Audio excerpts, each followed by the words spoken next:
अगर आपने इस ट्रिक पे काम कर लिया ना तो समझ लीजिए आप कभी लाइफ में फंसेंगे ही नहीं, एकदम प्रॉपर ढंग से आपका स्किल क्लियर रहेगा।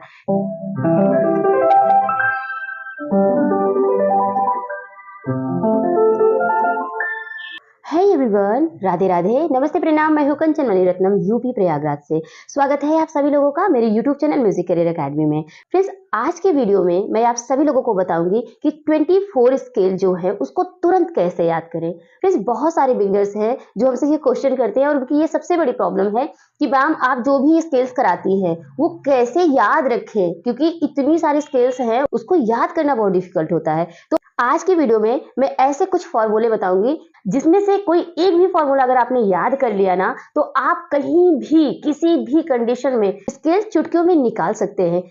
बहुत सारे ऐसे कीबोर्डिस्ट हैं जो प्रोफेशनली वर्क करना शुरू कर दिए हैं, लेकिन उनको ये डिफिकल्टी आती है कि जब प्रोग्राम होता है, कोई सिंगर गाना गा रहा है या अपने स्केल, तो उस स्केल पर कमांड नहीं होता है, तुरंत समझ में नहीं आता है कि जो भी सिंगर स्केल बता रहा है वो स्केल है क्या। तो जो फॉर्मूला मैं आप लोगों को बताने जा रही हूँ उस फॉर्मूले को आप यूज करके तुरंत और फ्रैक्शन ऑफ सेकंड में किसी भी स्केल को आप निकाल सकते हैं। रटने की जरूरत नहीं है क्योंकि आप वहां पे अपना ब्रेन लगाओगे, वहां ट्रिक है। तो आज का वीडियो बहुत नॉलेजेबल होने वाला है आप सभी लोगों के लिए, तो ध्यान से वीडियो को पूरा देखिएगा। तो वीडियो में आगे बढ़ने से पहले मैं आप सभी लोगों से रिक्वेस्ट करती हूँ कि वीडियो को अभी लाइक कर दीजिए, शेयर कर दीजिएगा और सब्सक्राइब कर लीजिएगा अगर आप नए हैं तो आइए चलिए आगे देखते हैं। तो फ्रेंड्स, चलिए बात करते हैं। हमारे पास 24 स्केल है यानी 24। अब ये 24 स्केल क्या है उसको पहले मैं बता दूं। देखिए, मिडिल ऑक्टेव की अगर हम बात करें तो सी से बी तक, अगर सी से बी तक होता है, ठीक है, तो इसमें जो नोड होते हैं 1 2 3 4 5 6 7 8 9 10 11 12 है। तो 12 जो होंगे मेजर होंगे और 12 जो होंगे माइनर, तो टोटल जो होगा 24 स्केल हो जाएंगे। ठीक है, सी से मेजर बजाएंगे तो सी से माइनर बजाएंगे, सी शार्प से मेजर बजाएंगे तो सी शार्प से माइनर बजाएंगे, डी से मेजर तो डी से माइनर, ऐसे हर जगह से हर एक नोट से मेजर और माइनर प्ले करते हैं। ये कॉन्सेप्ट आपका क्लियर हो गया। अब बात करते हैं, इतने सारे स्केल हैं उसको ऑन द स्पॉट याद कैसे करें। जैसे हम किसी को भी सिखाते हैं ना, स्केल मान लीजिए कंप्लीट हो गया तो उससे पूछते हैं कि भाई चलो ये वाला स्केल बजाओ, ठीक है, तो मान लीजिए जैसे मैंने कहा एफ शार्प माइनर बजाइए, तो वो क्या होता है, तो वो ऐसे सोचने लगते हैं, ठीक है, सोचने लगते हैं। या अगर मेजर कहा तो सोच के बजाएंगे, तो सोचना ना पड़े, ऑन द स्पॉट तुरंत दिमाग चला करके कैसे याद करें फ्रैक्शन ऑफ सेकंड में, ये आज का टॉपिक है और ये आपको मैं बताने वाली हूँ। तो ध्यान से सुनिएगा। देखिए, इसको समझने के लिए एक कॉन्सेप्ट है, उसको समझना जरूरी है। अगर आप ये समझ लेते हैं ना तो समझ लीजिए कि सारी प्रॉब्लम सॉल्व हो गई। फुल नोट किसे कहते हैं, हाफ नोट किसे कहते हैं। देखिए, पहले जान लेते हैं हाफ नोट क्या होता है। जैसे जैसे सी नोट है, सी के जस्ट बगल वाला जो नोट होगा ना तो वो हाफ नोट कहलाएगा। समझ गए? यानी कि किसी भी नोट के जस्ट बगल वाला नोट जो होता है वो हाफ नोट कहलाता है, और किसी भी नोट के एक को स्किप करने के बाद वाला जो नोट हम लेते हैं वो फुल नोट कहलाता है। इतना क्लियर हो गया?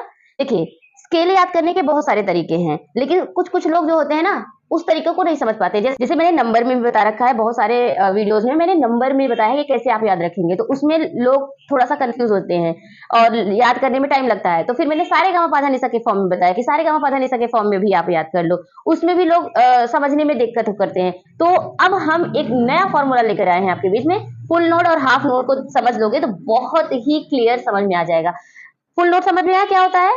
जब हम दो नोट के बीच में एक नोट स्किप करके जब लेते हैं तो वो फुल नोट होता है, और किसी एक नोट के जस्ट बाद वाला कोई नोट होता है वो हाफ नोट कहलाता है। जैसे सी का हाफ नोट क्या होगा, सी शार्प, डी का हाफ नोट क्या होगा, डी शार्प, ई का हाफ नोट क्या होगा, एफ। ठीक है, इस तरीके से सी और डी, अगर सी से डी पे जाएंगे तो ये हम फुल नोट मूव कर रहे हैं, ठीक है, सी से डी। और क्या है, ई से एफ जब जाएंगे तो ये हाफ नोट है, ठीक है, और एफ से अगर जी जा रहे हैं तो ये फुल नोट है क्योंकि इसको हम स्किप कर रहे हैं। ये बात क्लियर हो गई ना? चलिए अब देख लीजिए फॉर्मूला मेजर का। मेजर का फॉर्मूला है full full full half, full full full half. 3 बार फुल नोट आता है मेजर का, किसी भी मेजर का 3 बार फुल नोट आएगा, एक बार हाफ नोट आएगा, फिर 3 बार फुल नोट आएगा, फिर एक बार हाफ नोट आएगा। एकदम क्लियर कॉन्सेप्ट। अगर हम देखें नंबर में देखें तो 3 + 1 3 + 1 तो ये पूरा मेजर का फॉर्मूला हो गया। इसी मेजर का दूसरा फॉर्मूला भी है कि सारेगामापाधानिसा के फॉर्म में भी आप सीख सकते हैं, जो कि मैंने बहुत बार बता दिया है। इसमें भी बता देती हूँ कि अगर आपको सारेगामापाधानिसा बजाना है तो दो चीजें याद रखनी है, सा रे गा मा पा धा नी सा। सीधा सीधा होता है, इसका फॉर्मूला यही होता है कि सा, वही बात होगी कि सा के बाद रे एक स्किप करके आता है, गा एक स्किप करके आता है, गा और मा एक साथ में रहता है, फिर पा स्किप करके आएगा, धा स्किप करके आएगा, नी जो होगा स्किप करके आएगा, और नी और सा साथ में रहता है। अगर आप सारेगामापाधानिसा के फॉर्म में याद करना चाहते हैं तो एक ट्रिक है, उसको याद रखना। गा और मा साथ में रहता है, नी और सा, तार सप्तक का सा, नी और सा साथ में रहता है। बस यही हो गया कि full full full half, full full full half. ठीक है। माइनर में देखेंगे तो माइनर में भी इसी तरीके का है। माइनर में क्या करेंगे, अगर हम फुल नोट के हिसाब से देखें तो दो बार फुल आएगा, फुल फुल। ठीक है, क्या किया, फुल स्किप किया, फुल।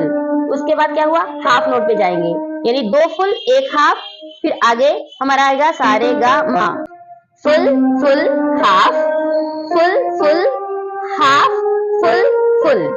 समझ आया कैसे किया, full full full half, full full full half, full. ठीक है। अब सरगम के फॉर्म में देखें तो कोमल गा, कोमल धा, कोमल नी कर दिया तो वो मेजर से माइनर में कन्वर्ट हो जाता है। जो सरगम के फॉर्म में समझ सकते हैं उनके लिए ये है कि सा रे कोमल गा, मा पा, कोमल धा, कोमल नी और सा। ये हो गया हमारा माइनर। तो दो तरीका हमने बता दिया, दो फॉर्मूले याद रखो, चाहे सरगम के फॉर्म में याद रखो, चाहे आप फुल और हाफ के फॉर्म में याद रखो। अच्छे से नोट कर लेना, जहन में बिठा लेना। अब हमने सी मेजर पर बताया ना, आप कहीं पे भी अप्लाई कर दो, कहीं पे भी। अगर मान लीजिए कोई सिंगर आता है, कहता है कि मेरा जो स्केल है वो बी नोट है, बी स्केल है, अब बी मेजर है, तो अब बी मेजर बहुत रेयर होता है कि किसी को याद रहे या बी माइनर याद रहे। तो उसमें क्या करना है, यही कि फुल, अगर मेजर कहता है 3 बार फुल लिया, एक बार हाफ, 3 बार फुल लिया, एक बार हाफ, एकदम मतलब उसमें सोचना ही नहीं है। इसे स्किप किया ये आएगा, स्किप किया ये आएगा। 2 बार हो गया फुल फुल फुल, उसके बाद हाफ करना है जस्ट बगल में, फिर उसके बाद फुल स्किप करके फुल, फिर फुल, फिर फुल, फिर हाफ। तो ये हो गया full full full half, full full full half. यानी कि सरगम के फॉर्म में देखेंगे तो गा मा एक साथ में और नी सा एक साथ में लेना है, तो सा स्किप किया रे, स्किप किया गा, मा तुरंत ले लिया, पा धा नी और सा। एकदम क्लियर कॉन्सेप्ट, एकदम क्लियर करके चलिए। माइनर अगर कोई कहता है तो वही बात आ जाएगी, फुल फुल हाफ, तुरंत आ जाएगा ना, 2 फुल एक हाफ, 2 फुल एक half, 2 full, full full half, full full half, full full. ठीक है। अगर सरगम के फॉर्म में देखें तो सा रे कोमल गा, मा पा, कोमल धा, कोमल नी और सा। ये है गया। ये बहुत ही सटीक जानकारी मैंने दिया है आपको, बहुत ही इंपॉर्टेंट है। अगर आपने इसको याद कर लिया ना तो आप कहीं भी किसी भी प्रोग्राम में ना फंसेंगे ही नहीं, क्योंकि प्रोग्राम में ही ज्यादा प्रॉब्लम होती है, क्योंकि इतनी सारी लाइटिंग्स होती है, इतनी सारी ऑडियंस होती है, दिमाग जो होता है कॉन्सेंट्रेट नहीं होता, तो उसमें घबराहट सी हो जाती है।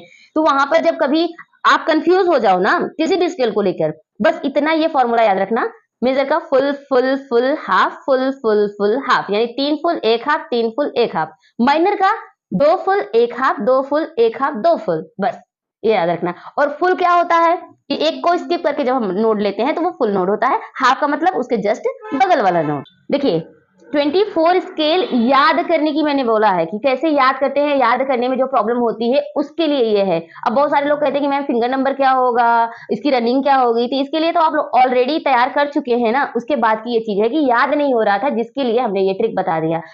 अगर आपने इस ट्रिक पे काम कर लिया ना तो समझ लीजिए आप कभी लाइफ में फंसेंगे ही नहीं, एकदम प्रॉपर ढंग से आपका स्केल क्लियर रहेगा। अगर आपके मन में कोई और भी डाउट्स बचे हुए हैं स्केल को लेकर के तो आप मुझसे पूछ सकते हैं कमेंट बॉक्स में। और अगर आपके मन में म्यूजिक से रिलेटेड और भी क्वेश्चन है तो आप मेरे कमेंट बॉक्स में मुझसे पूछ सकते हैं और मैं उस पर वीडियो बनाकर आपको आंसर दे दूंगी। फ्रेंड्स, अगर मेरा वीडियो आपको नॉलेजेबल लगता है तो प्लीज सुपर थैंक्स जरूर करिएगा। लाइक शेयर कमेंट तो आप कर ही दीजिए, उसमें तो कोई पैसा नहीं लगता है, बट सुपर थैंक्स करते हैं तो आपका एक सुपर थैंक मेरे लिए बहुत ज्यादा मोटिवेशन का काम करता है। तो वो लाइक करना भूल जाते हो तो प्लीज लाइक कर दीजिए। चलिए हम मिलते हैं एक नए वीडियो में एक नए टॉपिक के साथ, तब तक के लिए टेक केयर, बाय बाय, जय हिंद, वंदे मातरम, राधे राधे।